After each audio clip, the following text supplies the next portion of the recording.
Hi, I'm Pastor Richard Stadler, and I'm here again with Ann Carter and with Father Chuck Carter, and we're here talking Sunday readings. And we're going to be discussing the readings for the third Sunday of Advent. The first Old Testament lesson that I'll get a chance to initiate is Isaiah 35, 1 to 10.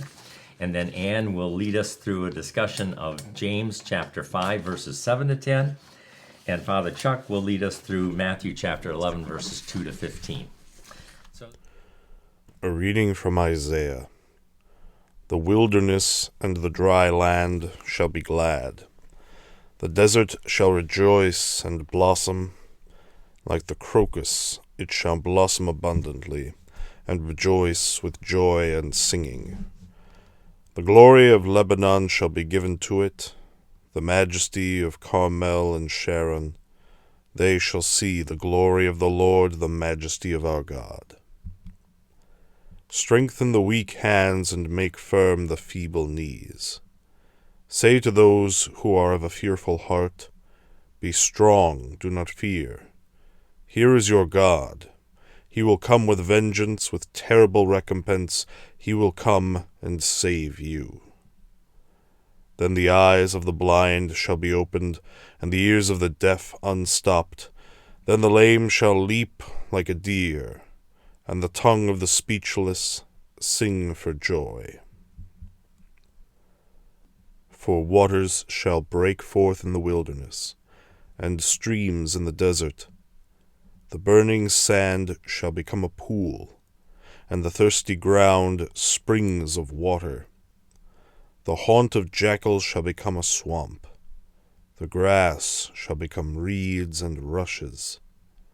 A highway shall be there, and it shall be called the Holy Way. The unclean shall not travel on it, but it shall be for God's people. No traveler, not even fools, shall go astray. No lion shall be there, nor shall any ravenous beast come upon it. They shall not be found there, but the redeemed shall walk there. And the ransomed of the Lord shall return, and come to Zion with singing. Everlasting joy shall be upon their heads, and they shall obtain joy and gladness, and sorrow and sighing shall flee away. So as we take a look at Isaiah 35, this is just a wonderful lesson that fits the third Sunday in Advent. Because in a lot of churches, this is going to be called Gaudete Sunday and Gaudete Sunday, Joy Sunday. And so that's why the colors of the Advent wreath candles will sometimes be a different color on the Advent wreath, a pink color to distinguish from the other three that are either blue or purple. And so in the midst of this penitential season of Advent, there's a Sunday where joy is the theme and the focus of it. And that's just, you can see this in all three readings. And maybe that's something people can look for as they're listening to these readings. In Isaiah 35, he says, the wilderness shall be glad, the desert shall rejoice. It'll blossom abundantly and rejoice with joy and singing. And then you see him reminding people, be strong, fear not, your God will come. And the first thing he promises is vengeance, which is bad news for the bad people. But then he goes right on to say, but he will come and save you, which is good news for the followers of God who may be persecuted and being mistreated in this life. But then he goes on to remind them, you've got a reason to have this joy. And so he says there's a way of holiness. And even if they are fools, they shall not go astray. So yeah, I thought of Paul's comment, we are fools for Christ. And so the believers, Old Testament and New Testament, who are believers in a God of grace and mercy, are sometimes viewed as foolish by the world around them. But he says, you'll still have a reason to rejoice because I am there with you. So it's a tight fit with the gospel that we're going to see, where you'll see the connection when we get to it. But anything else? I looked at that as, I often pray that God just hits me on the head with a brick so I know exactly what I'm supposed to do and where I'm supposed to go. Okay. And here, I'm not even going to go astray when he gets me on the road. Yeah. I'm not even going to get lost. Yeah. So even somebody who's not sure of things, it's going to be so apparent, Anne. You just get on the road and just keep on a following, and everything's going to be okay. It was a great comfort to me. Yep. That he's going to watch out for me so much that he even knows that I am one who have a fearful heart, but he is going to make me strong because he's going to save me. Yeah. So just keep on going. You wonder if Luke, when he wrote the book of Acts and recorded what Christians were called initially, before they were called Christians, was thinking of this text where it says, "The redeemed shall walk on this way of holiness." And you remember, what were they called in Acts? The way. The way. Followers of Yeah, the way. the way. And so it comes right out of the Old Testament. And I don't know who gave them that title or if Christians gave that to themselves, because it sounds like other people called them Christians first, but that may have been something they called themselves. Yeah, Yeah. yeah. I just want to comment on this verse 7, end of verse 7, that the grass shall become reeds and rushes. And there's end of the road I live on, there's a little ditch, and they had a drainage issue. And so I watched as over the course of the summer, as more and more water built up in this kind of ditch, the grass that was there turned into reeds and rushes, and cattails started growing up in this ditch. And so I got to imagine for a desert-dwelling people, such as the people of Israel still are, to hear that the grass will become lush and become lush because of the abundance of God's grace that is present there. I think it might not register with our ears, with our imagery as Americans, but I think certainly Yeah. this To is an a symbol. agricultural Yeah. people, it would really mean something. Yeah. A reading from James. Be patient, therefore, beloved, until the coming of the Lord. The farmer waits for the precious crop from the earth, being patient with it until it receives the early and the late rains. You also must be patient. Strengthen your hearts, for the coming of the Lord is near. Beloved, do not grumble against one another, so that you may not be judged. See, the judge is standing at the doors. As an example of suffering and patience, beloved, take the prophets who spoke in the name of the Lord.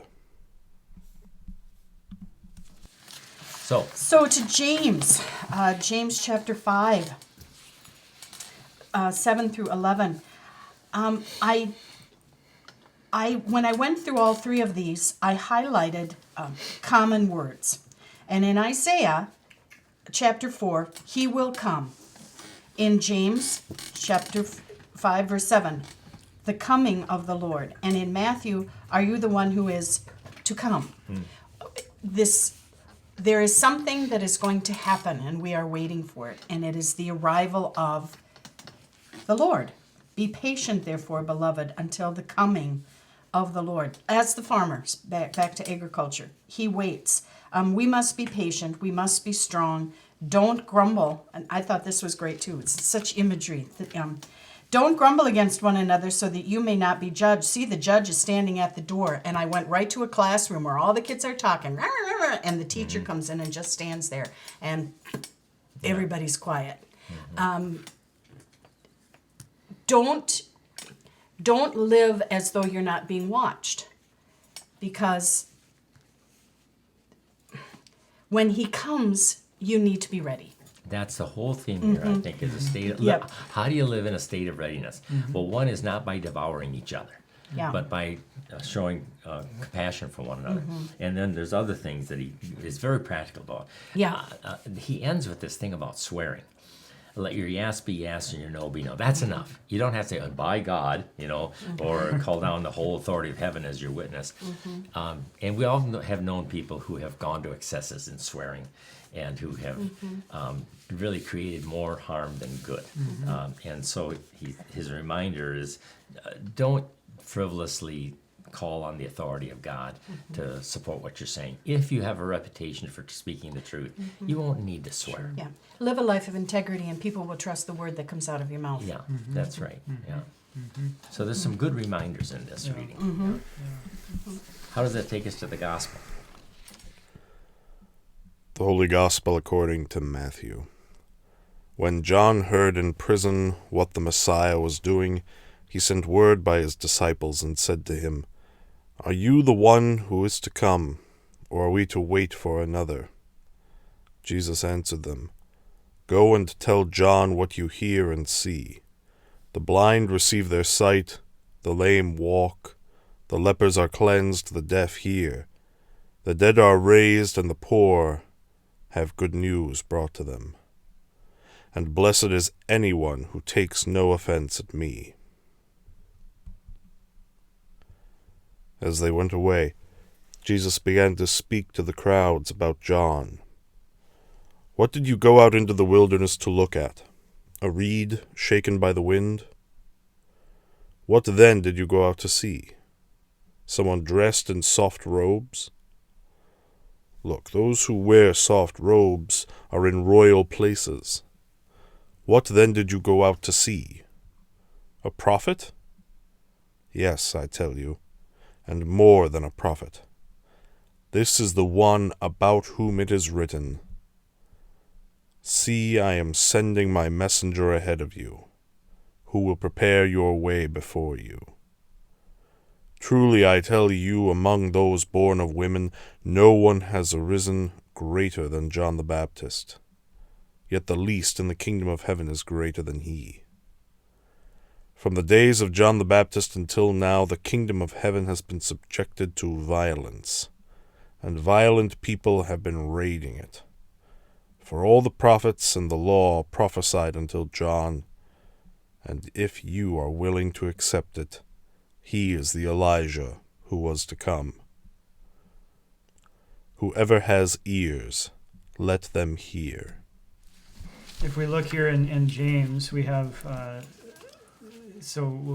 use this as a tie-in, verse 10, "As an example of suffering and patience, beloved, take the prophets who spoke in the name of the Lord."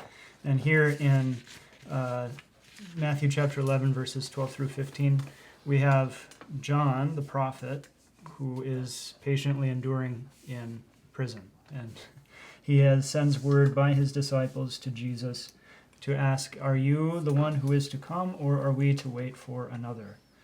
And Jesus answers them with an echo from the book of Isaiah. "Go and tell John what you hear and see, that the blind receive their sight, the lame walk, the lepers are cleansed, the deaf hear, the dead are raised, and the poor have the good news brought to them. And blessed is anyone who takes no offense at me." And so we have here within the ministry of Jesus, within the works that he is doing, the message that he proclaims. We have in his life the fulfillment spoken of within the prophet of Isaiah. And then Jesus talks directly about John himself and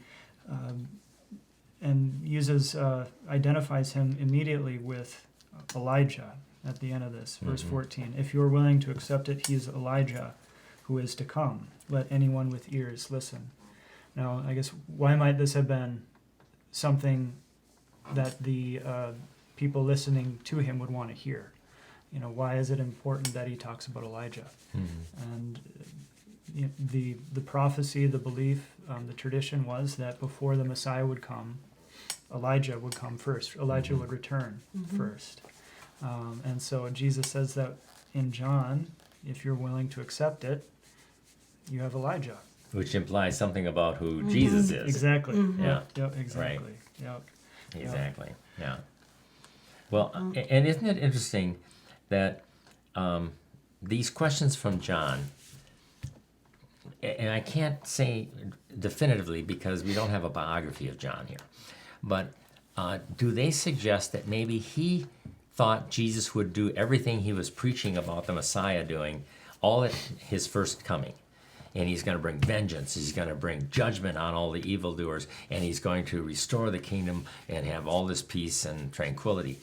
And that when he sees the ministry of Jesus, the works of Jesus, all he sees is healing. All he sees is forgiveness preaching. And he doesn't see the vengeance. He doesn't see the judgment. And so he sends these messengers say, "Have I been wrong? Are you the one we're supposed to be waiting for? You don't seem to be fitting the fingerprints of the Messiah? Or are we looking for another? And yeah. Jesus then reassures him, Yeah. no, see, and he quotes these Old Testament prophecies as saying, I am fitting the fingerprints. Okay? I wonder if perhaps the fact that John was imprisoned might have Shaking him shaken up. him a little bit. Yeah. You know, because we see this too with Jesus' own disciples who ask him, or there's grumbling. They fight amongst themselves because they want Jesus to let them sit at either side of him when he comes into his kingdom. So I think whether they liked it or not, whether right or wrong, I think there was a lot of expectation that Jesus would inaugurate a kingdom like David's kingdom, and he would be an earthly king. A military leader, right? Yeah, Yeah. and Jesus, and that's a constant element to Jesus's teaching throughout the gospel, is that he's trying constantly to remind his disciples that, you know, whoever would be, and I want to come back to this line, whoever would be first in the kingdom of God must be last. And Jesus says here in verse 11, truly I tell you, among those born of women, no one has arisen greater than John the Baptist, yet the least in the kingdom of heaven is greater than he. And so what's Jesus doing there? Okay, how is that possible that Right. some other Christians could be greater than John the Baptist? Because that was then, and this is now. Because what had come before was great, but the kingdom of heaven was dawning. And the ones who were accepting the kingdom of heaven were greater than John. Why? Because they accepted it without knowing, because they were part of something new. They had accepted Jesus as king, they had denied everything in the world, and therefore they were taking this leap that propelled, that created something brand new. That's one possibility. I've heard another one that I find Okay. intriguing too. Okay. And that is that John was killed before Jesus was crucified. So he did not get to see the fulfillment of all the Old Testament prophecies. He didn't get to see salvation earned by the actions of the Messiah. But the least in the kingdom, who believed in Jesus and continued to stay alive to watch him die and arise from the dead, would have a greater experience than John the Baptist. And it didn't mean that he'd be any more saved than John the Baptist was saved, but that it would make him great in a different sense in terms of his experience. And I thought that's another possibility, but I think yours is just as much a possibility. So it's fascinating to see how some of these scriptures are open to fuller meaning as we discuss them. Yeah. I would like to present just one other idea about why John sent disciples to Jesus to ask him those questions. And that is that John is a compassionate leader and teacher, and he knows he's going to die. And his disciples aren't sure of what to do. Sure. So he sends them to Jesus with the questions. Are you the one? And if so, they know who to follow after John's dead. That It's not that John is shaken, it's that he wants to make sure his disciples. he's a shepherd guarding his flock, Sure. and He's he a doesn't. mentor. Yeah. Yeah. Yeah. Yeah. And I think that's a very good possibility that, that maybe it's a combination of both, that he had some of his own misgivings and he didn't want his disciples to have the same misgivings. And so he sends them so they hear directly from the mouth of Jesus who he is and have that as a support for their ministry after he's dead. Yeah. At the end of this is an interesting reference where it says, the violent take it by force. From verse 12, from the days of John the Baptist till now, the kingdom of heaven has suffered violence. Okay, we understand that. Okay, persecution, mistreatment, and so forth. But what does that next verse say? The violent take it by force. And I double checked the word for violent, and it is a noun, and so it's violent people, and they take the kingdom by force. And now my best guess is, and maybe some of the people watching have a better idea, or maybe you do, and that is that people who are violent like Saul of Tarsus and are destroying the church and persecuting the church suddenly come to an awareness of who Jesus really is. And that conversion experience makes them want to knock down the doors of the kingdom to get in, because now they see that this is where they really want to be. And so they take it by force, meaning everything they have, they marshal in order to have it. It's like the person who finds the lost treasure in the field Sells and this everything. kind of thing. Now, that's my best guess. Do you have a better guess? No. Well, that's great. Then I've got the only good guess. I think so. I Well, think you got that answered all locked up. Let's wait until some people respond. Okay. Send us an email and tell us what you think. Okay, well, Very good. you get to wrap it up. Alrighty. Thanks for joining us this week. Please leave a like and subscribe, and tune again next week as we discuss and talk Sunday readings.